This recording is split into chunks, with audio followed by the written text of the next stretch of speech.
We're going to study exchanges in a little more detail and depth.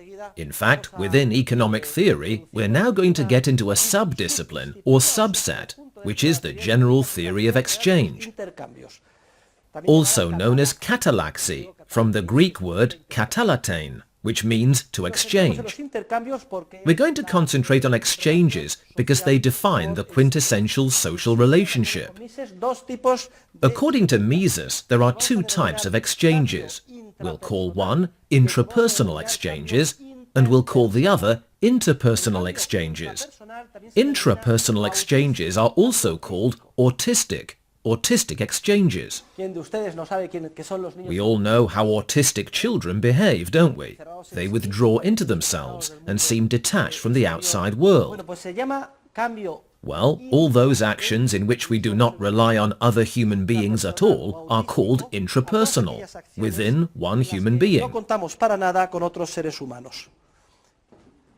The actions Robinson Crusoe performs alone on his island are autistic exchanges.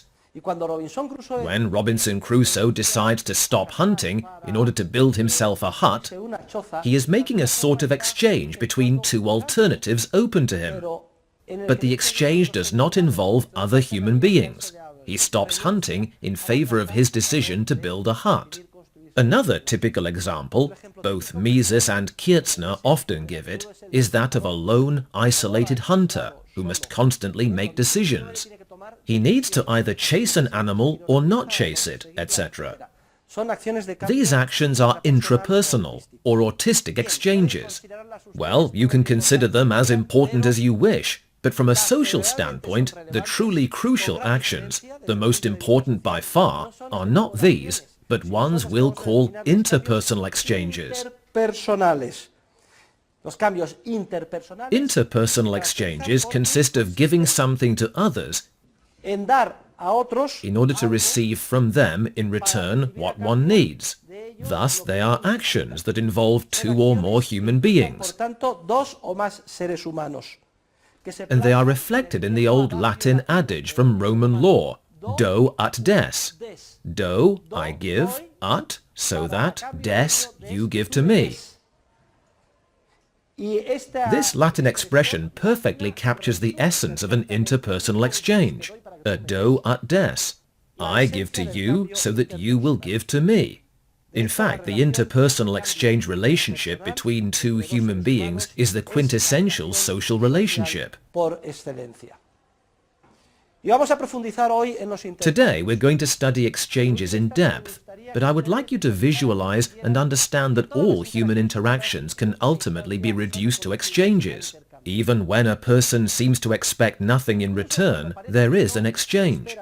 When Mother Teresa of Calcutta wanted to help a needy person without expecting anything in return, an exchange did take place within her, because what gave her satisfaction was helping those in need. It's true that the exchange was intrapersonal.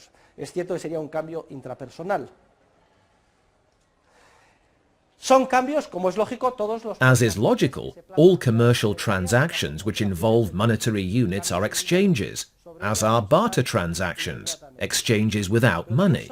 We'll talk about those right away. Nevertheless, all human interactions in the sphere of friendship are exchanges as well. When we have a friend we're comfortable with, and we like to go out with that person, and we tell each other our problems, there is an exchange relationship between us, even if the other person merely listens to us and gives us his or her time. Many times, all we need is someone to listen to our problems and give us a shoulder to cry on. After we've rattled on for a while, even if we haven't let the other person get a word in edgewise, we feel better, and we go home relieved. We may even give our friend a pat on the back and a thank you. What a great conversationalist you are. What do you mean, conversationalist? You haven't let me say a single word. The exchange relationship between the sexes is also very clear. Each gives to the other.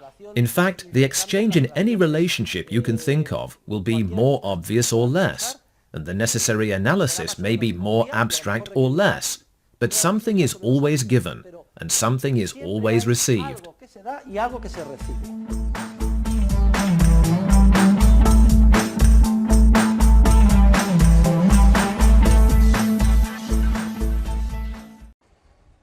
Bien, los Interpersonal exchanges can occur in two different ways.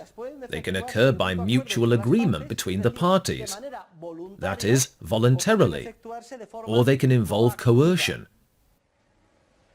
También An act of coercion also constitutes an exchange, even if it is a forced exchange.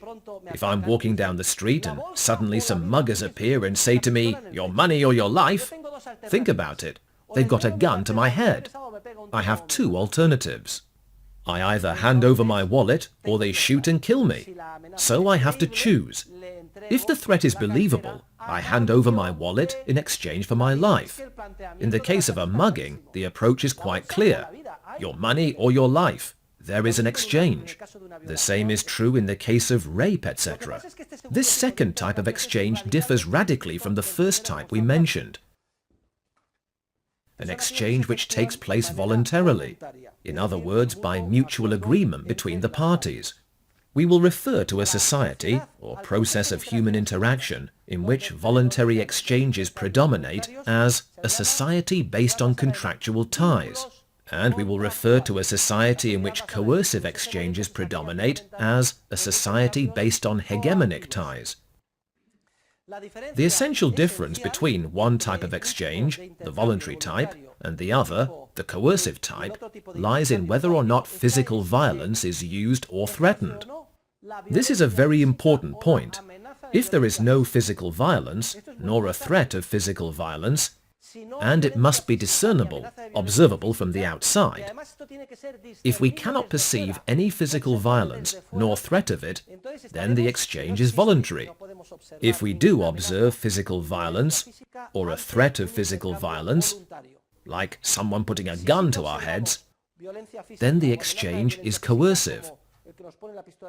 What I'm saying, in a nutshell, is that the difference between one type of exchange, the voluntary type, and the other, the coercive type, must be clear and obvious from the outside. There must be physical contact. Look, forgive me for bothering you, I'm using you to illustrate my point. Physical contact or a gun, a threat. Why am I dwelling on this? Why am I emphasizing the importance of contact, of actual physical violence? That, or the threat of physical violence, is key. I am emphasizing the point because any exchange that occurs without physical violence or the threat of it is a voluntary exchange by definition, an exchange by mutual agreement. So, we're not talking about internal violence. For instance, I have a very large family, 6 children to feed. Whenever I come home, "Daddy, Daddy," I can see them suffering, and I'm out of a job. I'm in such a desperate situation that I'm compelled to take a terrible job that pays only €1 an hour. Someone in that situation might say, "I'm forced to." But is this coercion? No. In economic theory, we deal with human relationships. And there is a clear difference between the use or threat of violence, quite obviously a coercive exchange, which gives rise to a society based on hegemonic ties, and voluntary exchanges, regardless of the specific array of inner circumstances that might lead me to make a decision about an exchange. I'm going to get married. It's perfectly obvious. If I marry at gunpoint or under threat of violence, the exchange is coercive. But if I'm simple-minded, and my mother pressures me all day long to get married, and my friends do too, and I see myself as the black sheep of the family, and finally I'm compelled to marry, it is only in a figurative sense that I am compelled. From our point of view as social scientists, since there is no physical coercion, nor a threat of physical violence, the exchange, or the action, is voluntary. I mention it because there is a huge amount of manipulation in this regard, in both language and the interpretation of events. Many people, precisely to justify violence and coercion, resort to misrepresenting exchanges as forced, when really they are not. The difference must be objectively discernible to an outside observer, physical violence or the threat of physical violence. Logically, if some people kidnap one of my children and tell me they're going to kill my child if I don't do this or that, it is identical or comparable to their holding a gun to my head. I make the point because this difference will distinguish between a society based on contractual ties and a society based on hegemonic ties.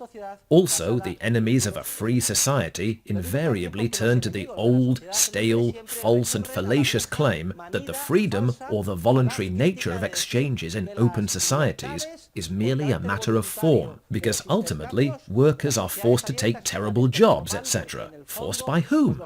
Who puts a gun to their heads? And this claim is used to justify a society that truly is based on hegemonic ties. Its supporters call it the dictatorship of the proletariat. And there, guns held to people's heads and shots in the back of the neck really do prevail. Notice the paradox.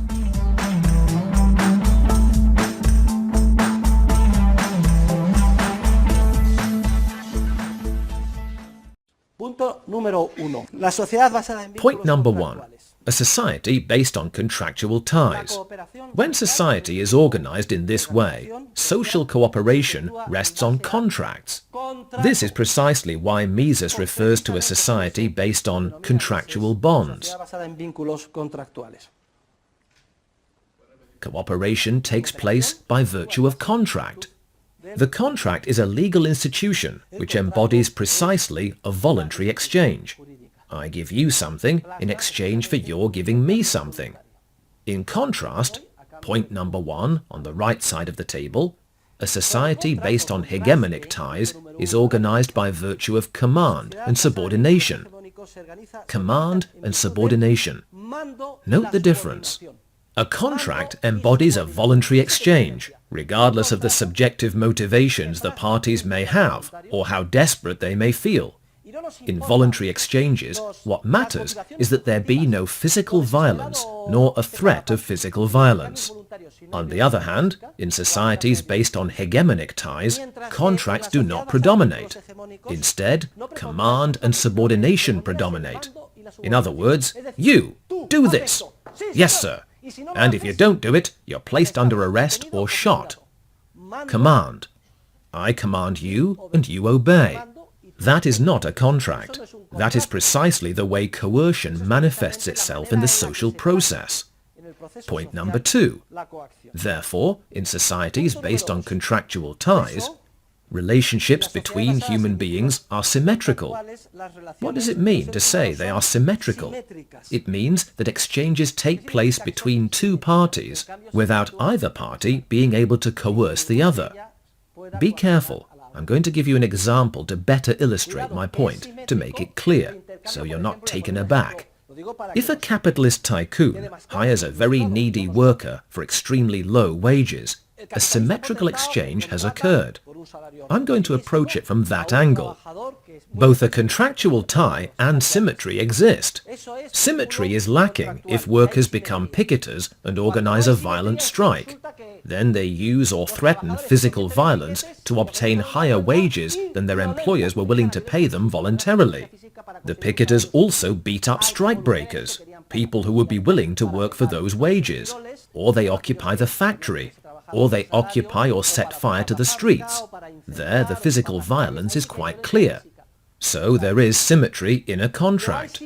Both parties are on the same level in the exchange, while, point number two on the right, in a society based on hegemonic ties, relationships are asymmetrical. What does that mean? It means the parties are on different levels. Some people command and others obey. Some people give orders, and others are obliged to follow them. Slavery is the crystal clear example. The master orders the slave to do something, and the slave says, "Yes, master," because, among other reasons, if he doesn't say, "Yes, master," and do what the master says, he gets 100 lashes. A perfectly clear example of slavery is the army, compulsory military service. If soldiers are there voluntarily, nothing can be said, as long as they enlist for a specific period of time and they can get out. But if military service is compulsory, it is complete slavery. In fact, we had slavery in Spain even in the 20th century, until relatively recently, when voluntary military service was established. Point number three. In a society based on contractual ties, each human being pursues his or her own ends. I make voluntary exchanges with other people because I believe I achieve my ends better that way. But the ends each person strives to accomplish are his or her own, whatever they may be. As you know, ends are determined by each acting subject. However, point number 3 on the right, in a society based on hegemonic ties, people do not pursue their own ends, but the ends of the one who commands. In other words, the person who uses coercion, gives orders and commands others, imposes his or her own ends on other people, and the subordinates who must obey those commands are at the service not of their own ends, but of the ends of the one in charge. This is very important. Point number 4. We say that in a society based on contractual ties, wealth is acquired by economic means. I repeat, in a society based on contractual ties, wealth is acquired by economic means. What do we understand by the term economic means? The means which are the focus of catalaxy, the general science of exchange. In fact, all economic theory, to which we are devoting this course, focuses on studying this process of voluntary exchange. Meanwhile, in a society based on hegemonic ties, wealth is acquired by political means. Write that down. Note the contrast. Economic means and political means. A society based on coercion is a politicized society in which there are more and more civil servants, more and more bureaucrats. An increasing amount of time, ingenuity and effort is spent not on trying to detect the needs of our fellow human beings and satisfy them through a voluntary process, but on influencing the political decision-making process. Obtaining aid and subsidies, and staging demonstrations. 100,000 farmers paralyzed Madrid. Why?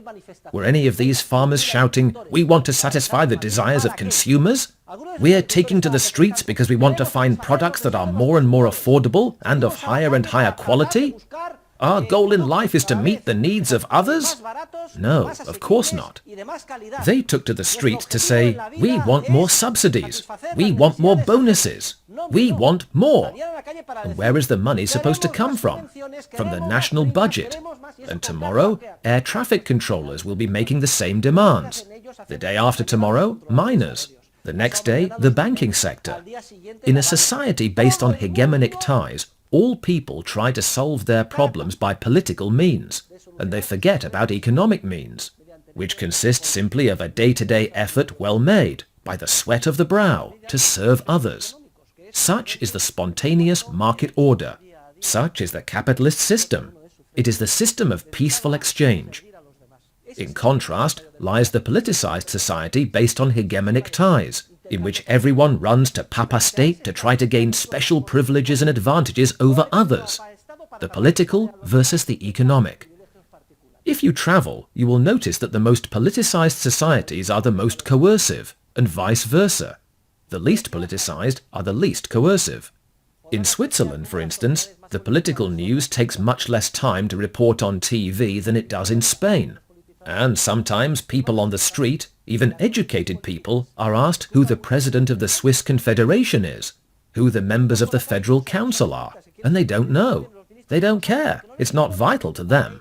The state wields much less influence there than it does in Spain.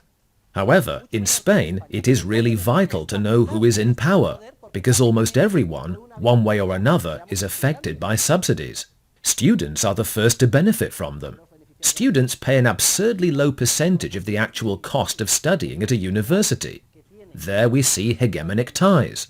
Other people are coerced, forced to pay taxes to support you in your idleness. And if they don't pay taxes, they go to jail. And if they try to escape, they can be shot. Hegemonic ties, command and control, versus contractual ties. The search for wealth by economic means versus the search for wealth by political means. What do political means amount to? The use of violence. That's it. Politics is a euphemism for force, for violence, for the use of coercion. In this case, institutional coercion applied by the state. We'll be talking more about that in the future.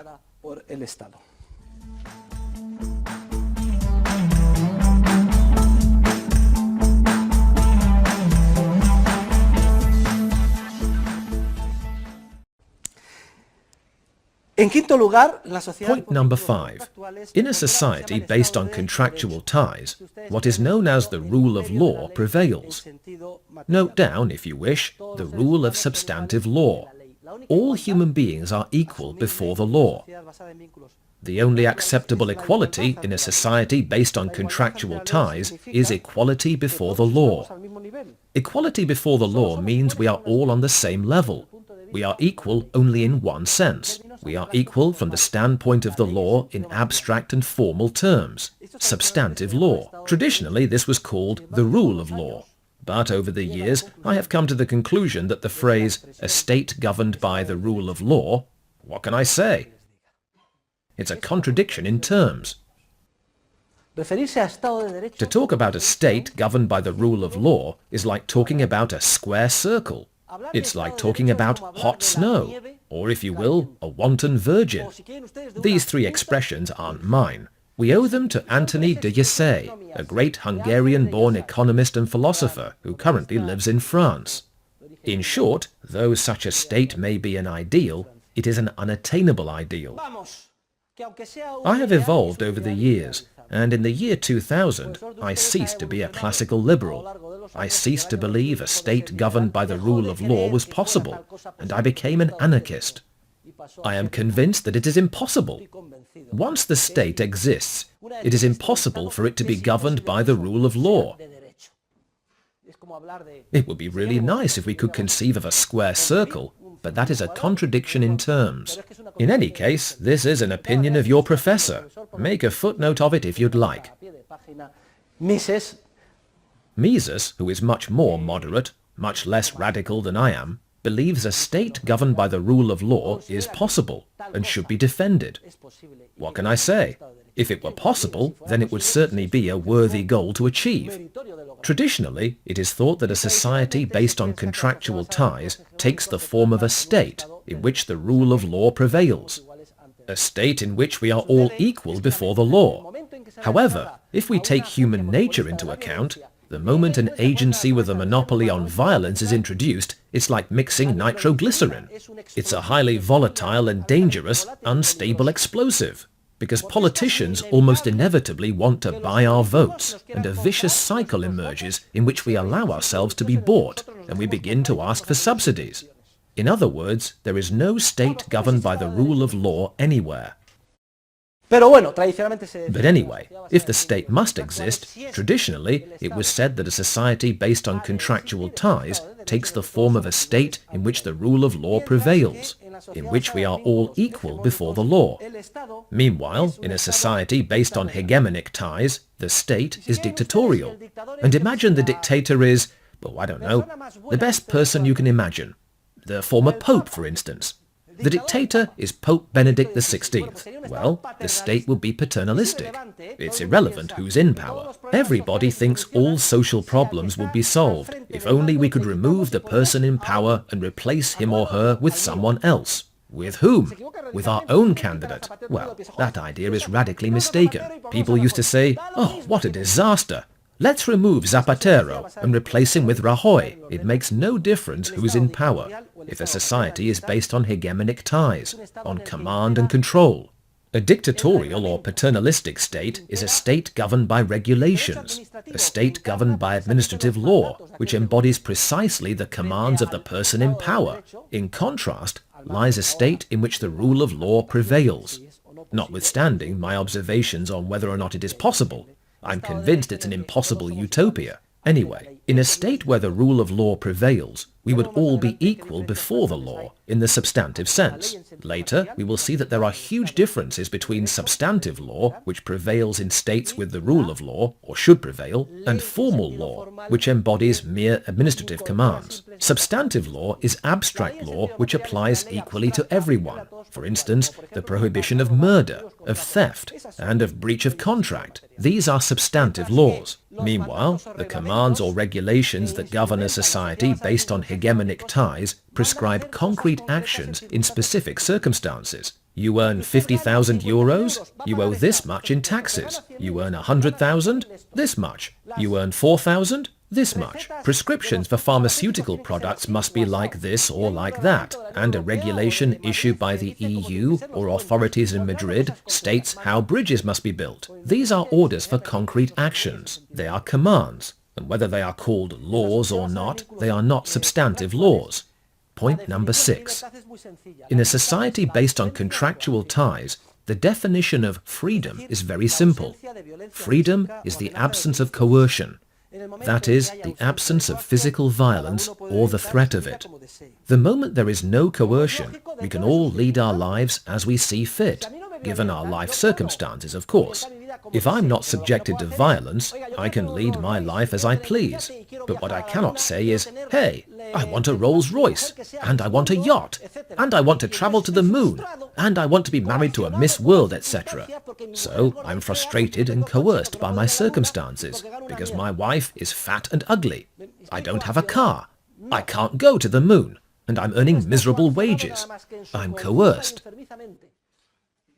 No, you are coerced only in your warped and confused mind. Nobody is coercing you from the outside. And I repeat, that is the essential point. In a society based on contractual ties, freedom consists precisely of the absence of coercion. This allows each of us, within our own life circumstances, to live as we wish. Meanwhile, note the devious, subtle, treacherous and demeaning way the concept of freedom is redefined in a society based on hegemonic ties. In such a society, freedom is no longer understood as the absence of coercion. Instead, it is either explicitly or implicitly redefined and understood as follows. Freedom is the power to do something. I'm free if I can do something. Furthermore, this applies especially to the power of the dictator or the person in charge. And it makes no difference to me whether we're talking about an individual dictator or a dictatorship of the majority in a so-called democratic system. In a society based on hegemonic ties, we want freedom means we want the power to do whatever we feel like doing. And if it's necessary to use violence, that's okay. Because if not, we're not free. I'm not free because I don't have a grand enough house. So I'm justified in taking resources from you to get that house using violence. Notice, the power to do something. You will see how this belief pervades, is incorporated into, seeps into society without our realizing it. It corrupts us. We stop appreciating freedom as the absence of coercion, and we begin to worship it like an idol, as the power to do whatever we want in any situation. Then the essential indicator of whether there is freedom or not is no longer the existence of physical violence or the threat of physical violence. Instead, a person is free if he or she has the power to do many things. I'm not free if I can't have the car I want. Hey, what a nice car. Why don't I have a car like Professor Huerta de Soto's? Well, I'll just break a window, hotwire the car and take it. Hell, that's what a free man would do. He'd do whatever he wanted. And that hot girl? Well, it turns out she pays no attention to me. Well, I'll just threaten her with a gun and rape her. Who does she think she is? Since when can't I do whatever I want? I want to be free. No, don't laugh. I'm free. Free. Everybody sing. Well, of course. And what's more, we're constantly tempted to be conceited and to expect to be able to do whatever we want. Notice the perverse way the concept of freedom is redefined and demeaned in a society based on hegemonic ties. There, we come to understand freedom as the power to do whatever we want at any moment, and especially whatever the person in command wants, of course. That's why my candidate's being in power is so vital to my being able to do whatever I want, and that's why elections are so vital. And we all take to the streets to fight for our candidate, as if we were at a soccer game. I want my team to win, because then it will be easier for me to do whatever I want. And we forget the true traditional concept of freedom, around which a society based on contractual ties revolves, and that is the concept of the absence of coercion.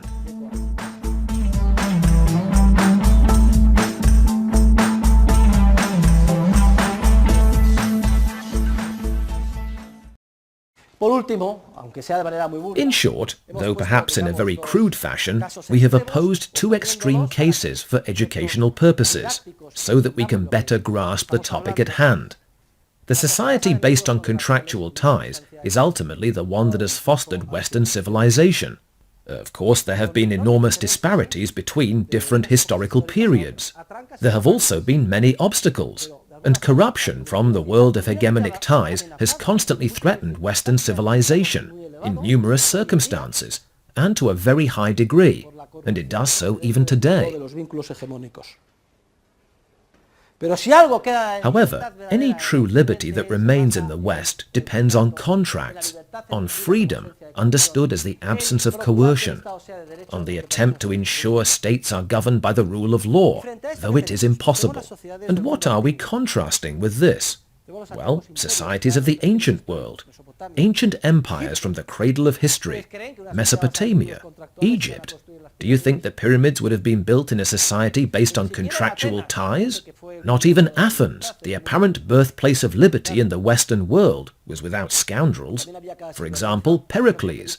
With great effort, all of the cities together created a joint fund for defense against the Persians. Well, in the end, the Persians did not attack, and the fund was unnecessary. And do you think that Politico, like all those of today, returned the money to the cities that had contributed to the fund? He kept it. For what? To build the Parthenon. Imagine that. But he put up a cast gold statue to honor those who had contributed. Any magnificent ancient monument, you see, whether it be the Parthenon, or what's left of it, or the ruins of an Egyptian pyramid, is always a manifestation of violence, of the hegemony of the one in charge. And you can be sure it was built with the blood, sweat and tears of slaves. So, such monuments should not be a source of pride for humanity, but the opposite. We should visit them as we visit the concentration camps of Auschwitz, with a heavy heart and with thoughts of the terrible suffering and the many deaths and sacrifices that went into those buildings. But history is written by the victors. If you look into textbooks, you see that the poor students who receive a state-monopolized education are brainwashed, and so everyone is very happy to see the Egyptian pyramids. On top of that, people think, the Egyptians were sure clever, the pharaohs were remarkable, Napoleon was a great man. The Nazi dictatorship, Marxist dictatorships, social democratic dictatorships, they all embody hegemonic ties. And what about the society we live in? What about the society in which we function? Well, it's neither a society based purely on contractual ties, nor is it a Nazi dictatorship. The actual cases we can observe fall somewhere in the middle, though they differ in degree. They are closer to one extreme than the other, and our particular tendencies depend on historical circumstances. Nevertheless, the analysis we have considered today is very illustrative, and can help us to better interpret what goes on around us, especially the way the world around us is evolving at this point in the 21st century.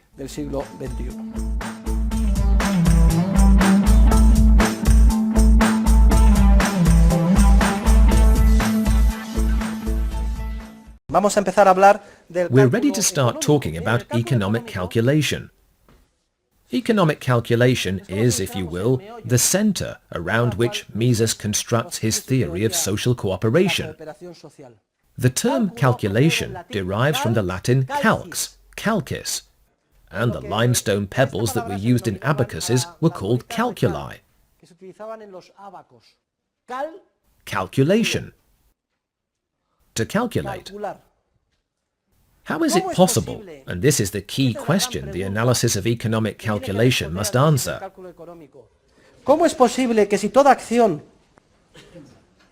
how is it possible that if all action and exchanges in society spring from subjective valuations and comparisons that cannot be measured, as we have seen, that in the market, constantly, every day, at every moment, at this very instant,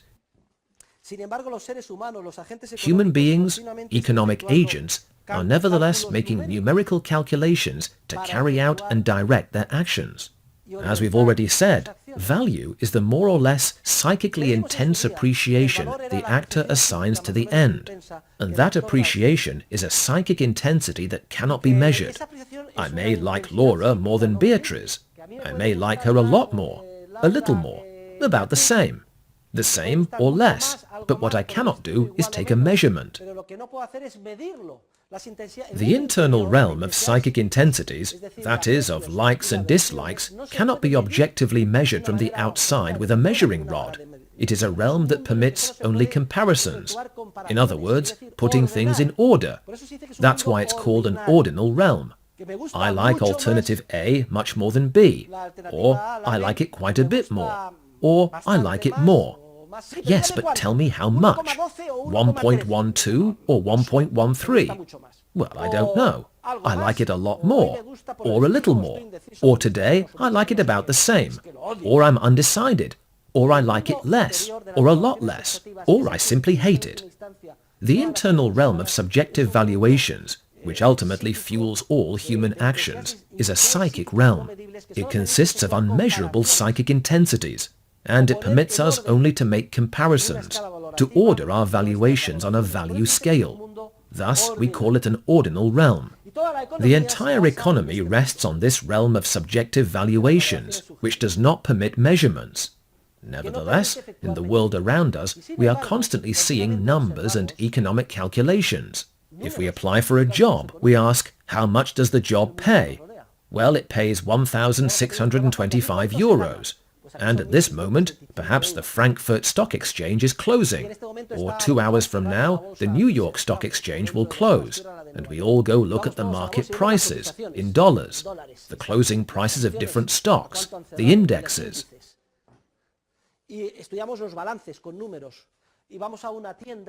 Or we study balance sheets filled with numbers, or we go to a store, the Corte Inglés for instance, and we see that each product has a price on it.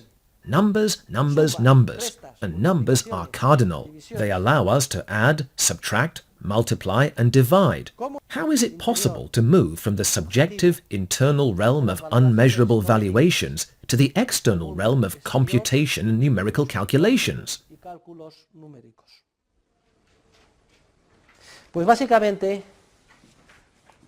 Well, basically, thanks to two institutions. As you recall, the term institution refers to any customary pattern or rule of behavior. Moreover, we noted that institutions emerge in an evolutionary manner. There is no guarantee that institutions will emerge. Institutions may develop and then disappear, or human beings themselves may destroy them through suicidal conduct. We're talking about language. We're talking about the family. There are two historically contingent institutions which have emerged until now, but there is no guarantee that they will continue to exist. In fact, in the last century, much of mankind was set on destroying these two institutions. The vital institutions which make possible the connection between our subjective, ordinal, internal realm and the external realm of computation are, on the one hand, money, and on the other hand, voluntary exchanges. Now I must at least introduce money. We defined money as any commonly and generally accepted medium of exchange. That is the definition of money, and money is a social institution. In fact, we will see that it is the quintessential social institution. We will see that money emerges in an evolutionary manner. The other institution which makes possible the bridge that connects the internal realm with the external realm consists of voluntary exchanges and private property. If there is a voluntary exchange and money exists, then we will see that frequently historical ratios of exchange take shape and are expressed in monetary units. We will call these ratios market prices. A market price is any historical ratio of exchange expressed in monetary units, and when a price emerges, it takes a numerical form, which enables us to estimate, through computation, what we think will happen in the future or what we believe happened in the past. So the two institutions that make possible economic calculation, understood as the bridge which connects the internal realm of subjective valuations with the external realm of computation, are, on the one hand, money, and on the other hand, voluntary exchanges. Si no existe dinero, If there is no money, or if voluntary exchanges are prevented, or if both conditions exist at the same time, the bridge which connects the realm of our subjective valuations with the external realm is destroyed, and with it, economic calculation. That is precisely a short summary of the theorem of the impossibility of socialism, which we will be discussing. Why does socialism fail? In scientific terms, socialism is an impossibility because it precludes economic calculation. Traditional socialism, real socialism, was understood as that system of social organization in which all capital goods and factors of production are public property. By definition, the exchange of machinery, facilities and factories is prohibited. There is no stock market. Therefore, there are no exchanges. Monetary prices for those goods do not take shape. And as a result, it is impossible for human beings to calculate the value of the different alternatives that present themselves. They act completely in the dark.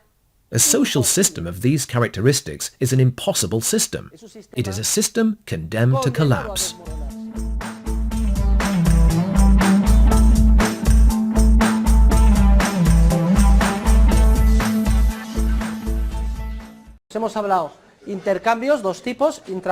Well, we have talked about two types of exchanges, intrapersonal and interpersonal exchanges, and we have broken down the latter into voluntary and coercive exchanges.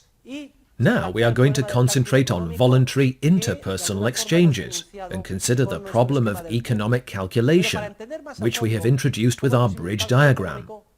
However, to gain a deeper understanding of what makes economic calculation possible, we must make a third division of our topic. Voluntary exchanges can be of two types. So-called direct exchanges are those in which goods and services are directly traded for others without any involvement of money. Direct exchanges are also called bartering. And all of us, some more than others, have entered into barter transactions. I remember when I was little, I used to go to school on the bus with other kids and we would get bored, so we collected trading cards. We were always eager for new cards to come out and we would run to buy them.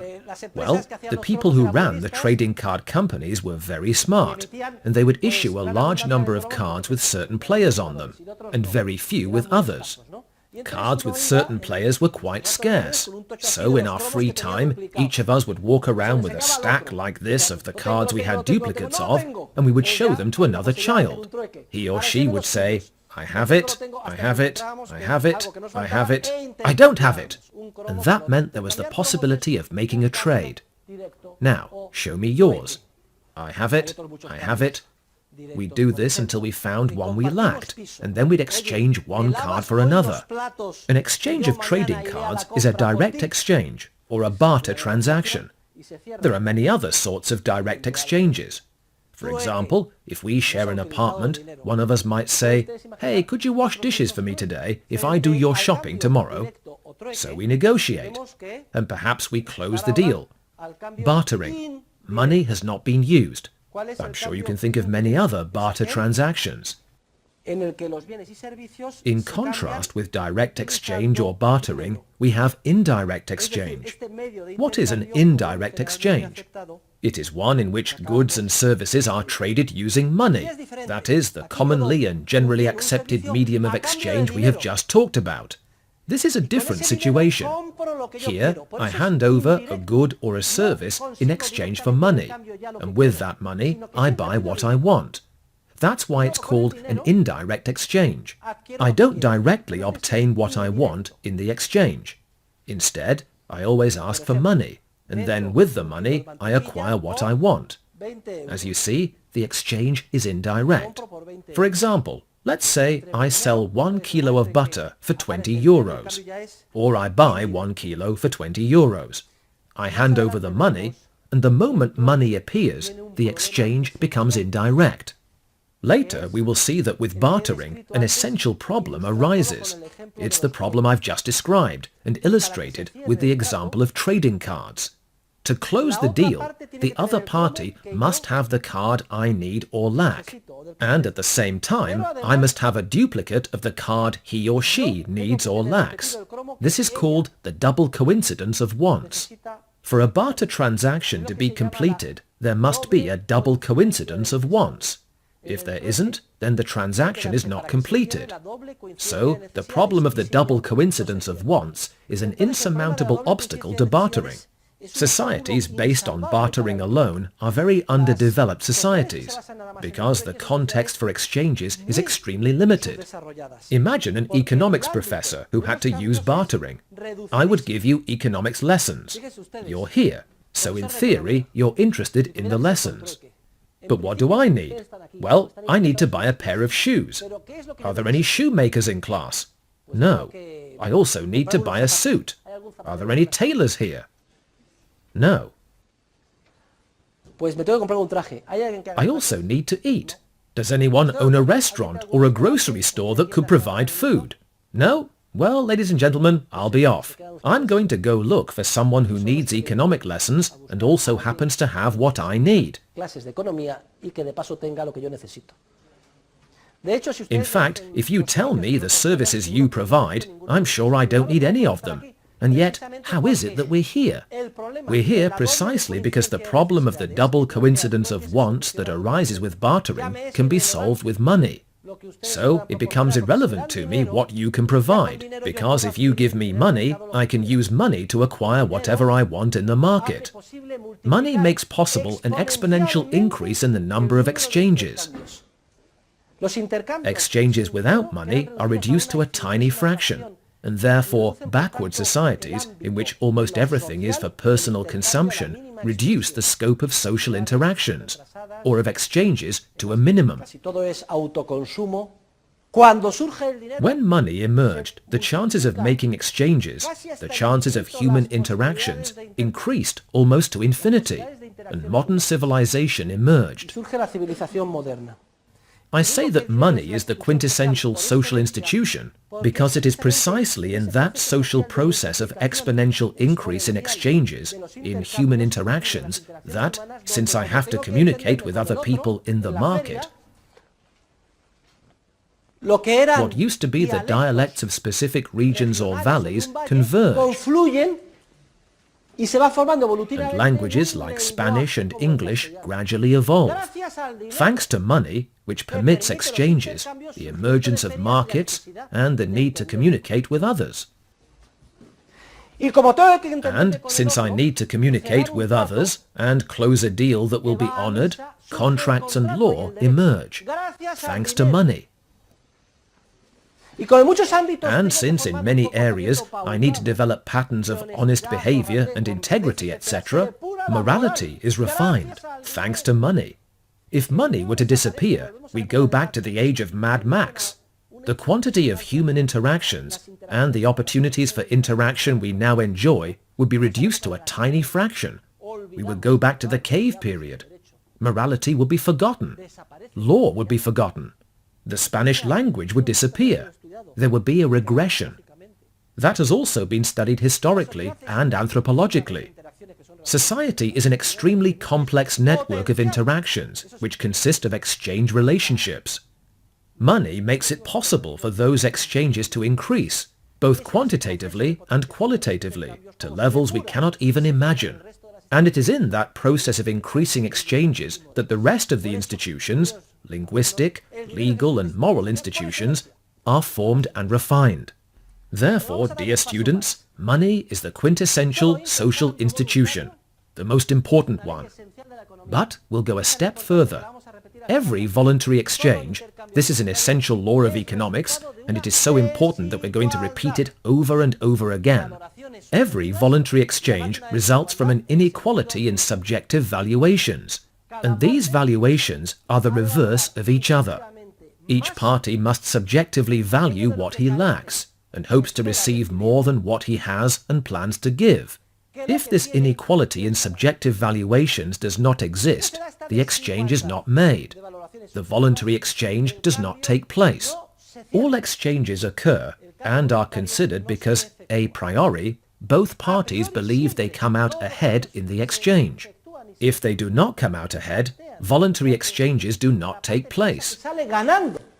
A couple marries because both spouses believe that they will come out ahead, that what they will receive in stability, love, etc. from the other party is worth much more to them than what they are going to give.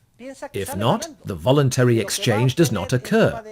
It's important that you always remember this, because a legion of philosophers have been wrong in this area.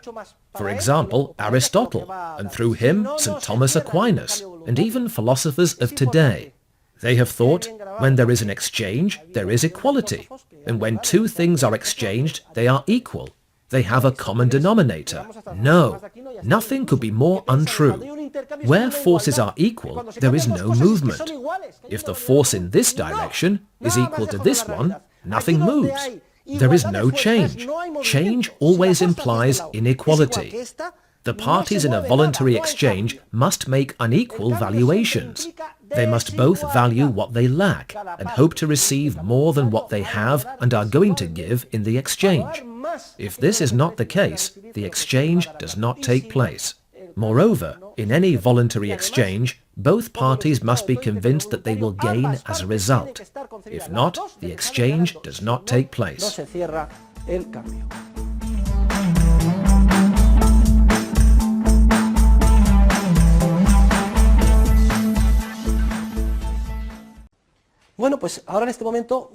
Well, right now we're going to observe a marvelous effect.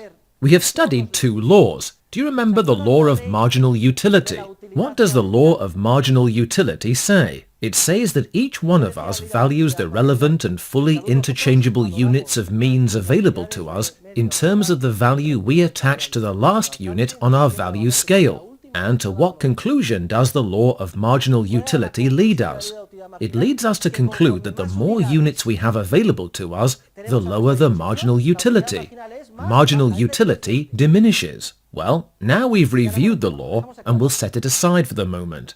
Now, let us recall the second law we studied, the poorly named law of the division of labor, actually of knowledge, or Ricardo's law of association, the law of specialization.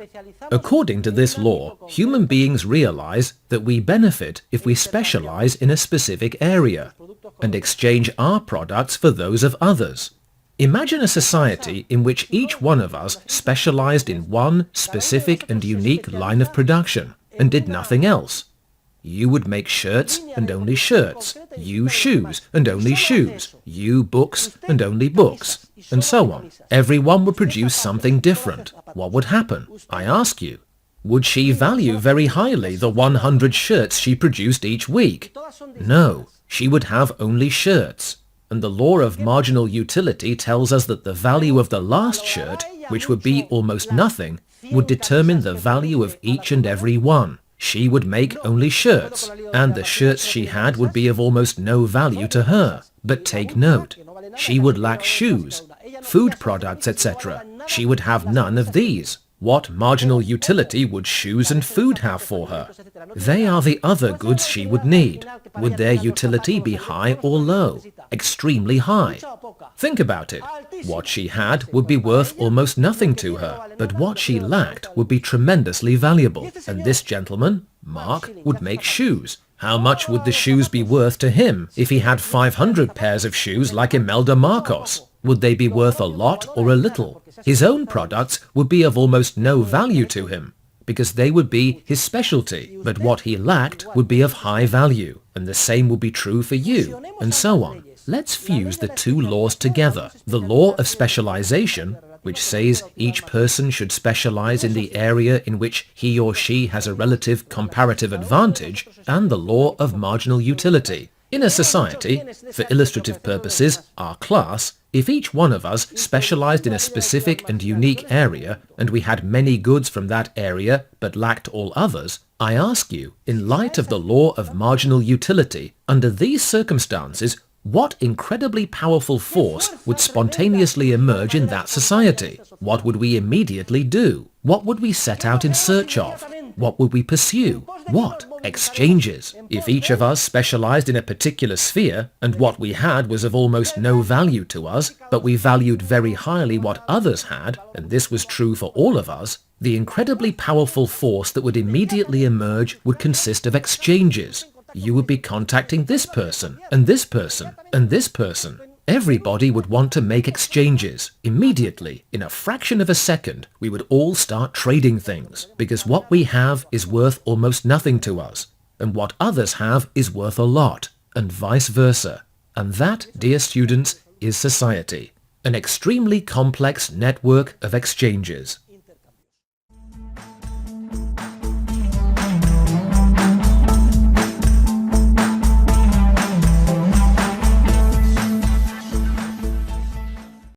Let's begin by imagining, for instance, a direct exchange or barter transaction.